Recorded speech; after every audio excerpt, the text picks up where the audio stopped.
Hello and welcome to Sakshi TV.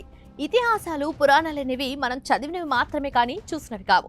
అవే పురాణాలకు ఇతిహాసాలకు ఓ సినీ కాల్పనిక రూపాన్ని ఇవ్వటానికి ఎంతో మంది సినీ దర్శకులు ప్రయత్నించారు, ఇప్పటికీ ప్రయత్నిస్తున్నారు కూడా. సాధారణంగా పురాణాలు కొంత ఆధ్యాత్మికతతో కూడుకుని ఉంటాయి.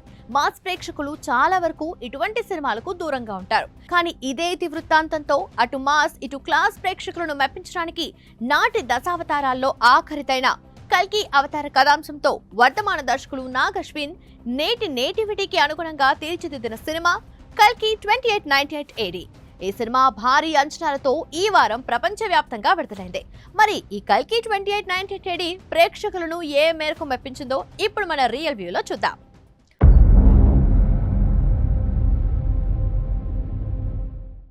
ప్రింట్ మీడియా భారీ తారాగణంతో పాటు భారీ వ్యయంతో నిర్మించిన సినిమా కల్కి 2898 AD. ఈ సినిమా ఓ విజువల్ ఫీస్ట్ అని, భారతదేశ సినిమా చరిత్రలో దీనికంటూ ఓ ప్రత్యేక స్థానం ఏర్పరచుకుంటుందని సగటు ప్రింట్ మీడియా పేర్కొంది.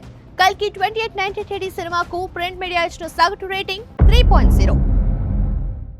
కల్కి 2898 AD సినిమా ఆద్యంతం ఆకట్టుకుందని, ప్రతి ఫ్రేము ప్రేక్షకుల మధ్యలో పదిలంగా ఉండిపోతుందని, అలాగే కథానాయకుడు ప్రభాస్ దగ్గర నుండి సినిమాలో నటించిన ప్రతి ఒక్కరూ తమ పాత్రలో ఒదిగిపోయారని వెబ్సైట్స్ తమ అభిప్రాయాన్ని వెలిబుచ్చాయి. కల్కి 2898 AD సినిమాకు వెబ్సైట్స్ ఇచ్చిన సగటు రేటింగ్ 3.0. కల్కి 2898 AD సినిమా అనేది ఒక అద్భుతమని, ఫస్ట్ హాఫ్ చాలా స్లోగా నడిచిన సెకండ్ హాఫ్ సూపర్ గా ఉందని, మరీ ముఖ్యంగా ఇంటర్వెల్ బ్యాంక్ అలాగే క్లైమాక్స్ హాలీవుడ్ స్థాయిని మించి ఉన్నాయని సినిమా చూసిన ఆడియన్స్ అన్నారు. It's an incredible movie. Cinematic universe block buster అయితే చాలా బాగా తీశారు.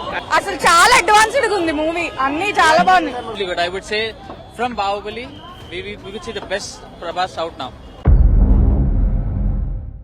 కథ ఏదైనా కథను నడిపే కథానాయకుడితో పాటు సినిమాను సరైన దారిలో తీసుకువెళ్లే స్క్రీన్ ప్లే సరిగ్గా ఉంటే ప్రేక్షకులు ఆ సినిమాను బ్రహ్మాండంగా ఆదరిస్తారు అన్నదానికి నిదర్శనమే కల్కి 2898 AD సినిమా.